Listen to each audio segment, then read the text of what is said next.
Halo, selamat datang kembali. Di dunia yang serba nggak pasti nih, kita kan sering banget ya khawatir kehilangan ini itu. Tapi pernah nggak sih kita mikir di tengah semua kekhawatiran itu, apa sih harta kita yang sebenarnya? Yuk kita bedah bareng-barang sebuah ide yang dalam banget soal ini. Coba deh, sekarang kita berhenti sejenak dan pikirin ini. Kalau kamu harus milih satu aja, apa sih hartamu yang paling berharga? Sesuatu yang bisa dipegang? Atau sesuatu yang ada di dalam diri kamu? Nah, ini dia nih intinya. Sebuah pepatah Tiongkok kuno yang jujur ya, nusuk banget. Pepatah ini membedakan dengan jelas antara kekayaan materi dan karakter kita. Kelihatannya sederhana, tapi maknanya luar biasa dalam. Oke, kita mulai dari bagian pertama dulu ya. Coba kita lihat sifat-sifat dari hal-hal yang sering banget bikin kita cemas, yang kita takut kehilangan, yaitu harta duniawi. Pesan ini tuh bukan berarti kita nggak boleh kerja atau punya barang, bukan itu poinnya. Tapi intinya adalah harta duniawi itu rapuh banget.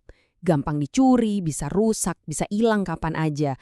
Apa yang kita genggam erat-erat hari ini, besok bisa aja lenyap gitu aja. Jadi bahaya banget kalau kita menggantungkan seluruh hidup kita ke situ.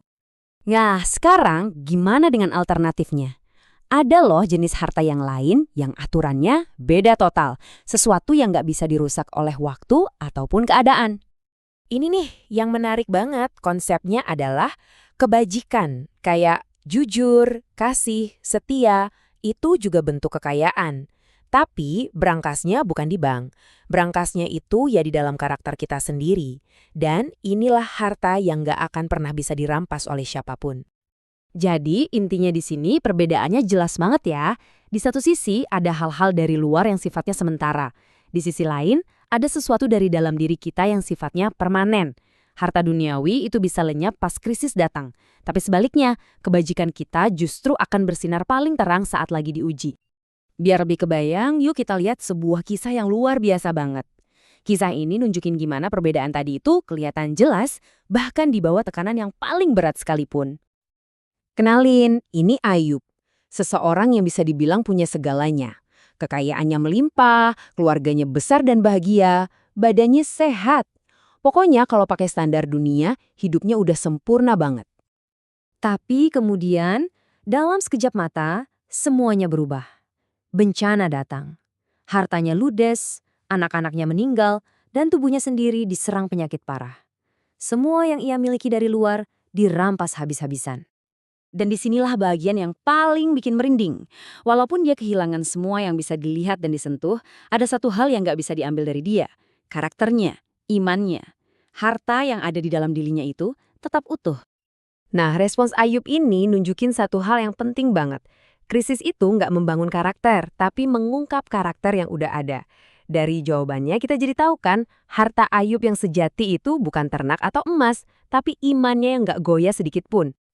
Oke, dari kisah Ayub kita belajar banyak. Sekarang mari kita lihat gimana kebajikan batin ini akhirnya ngebentuk dampak kita ke dunia dan jadi warisan sejati yang kita tinggalkan. Gini deh, kekayaan itu mungkin bisa bikin orang kagum sesaat, tapi hidup yang penuh integritas, yang penuh kebajikan, itu bakal bikin orang hormat sama kita dan rasa hormat itu tahan lama. Orang lain mungkin gak setuju sama keyakinan kita, tapi mereka bakal susah banget buat menyangkal kalau kita hidup dengan jujur dan baik. Ada juga nih pepatah lain yang pas banget. Intinya, kebajikan itu bukan cuma hiasan atau nice to have. Kebajikan itu adalah fondasi. Fondasi tempat kita membangun hidup yang berarti. Tanpa fondasi yang kuat, mau bangunannya setinggi apapun ya pada akhirnya bakal runtuh juga. Jadi, pada akhirnya, ukuran sukses yang sebenarnya dalam hidup itu bukan tentang seberapa banyak yang berhasil kita kumpulin, bukan. Tapi seberapa setia kita hidup dalam kebenaran dan kebajikan.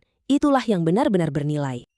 Kita kembali lagi ke pesan utamanya. Yuk, kita pegang ini erat-erat.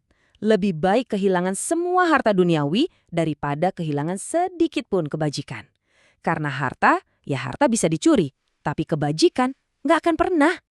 Sebagai penutup, saya mau tinggalin satu pertanyaan buat kamu renungkan. Coba bayangin, kalau besok semua yang kamu miliki hilang, ludes, apa yang bakal tersisa dari dirimu? Apa inti dari diri kamu yang gak akan pernah bisa goyah? Nah, itulah hartamu yang sesungguhnya.